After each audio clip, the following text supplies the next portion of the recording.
பணத்தை நாம எடுத்துட்டோம். இனிமே நம்மள ஒரு வேலை ஒண்ணும் செய்ய முடியாது. வா போலாம்.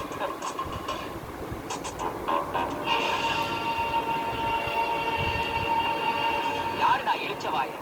உனக்கும் பெப்ப, உங்க அப்பனுக்கும் பெப்ப. நீதான் கொலை செஞ்சங்கிறத ஆதாரத்தோட கையும் களவுமா குடிச்சிருக்க. தம்பி, கொஞ்ச நேரம் கொடுத்தீங்களே கேப், அதுல நீங்க பேசுனதெல்லாம் பண்ணிட்டேன் டேப். அட பாவி, எங்க கிட்ட கை நீட்டி காசு வாங்கிட்டு உன் காக்கி சட்டை புத்திய காட்டிட்டிய. அப்ப நீ சொன்னதெல்லாம் சும்மா ஆக்டிங். நீங்க எங்க கிட்ட நடிக்கணும். நான் ஏன் நடிச்சேன், எதுக்கு நடிச்செல்லாம் எங்கிட்ட கேட்காத. ஏன்னா ஒரு ஆக்ஷன் தான் இங்க, டைரக்ஷன் அங்க.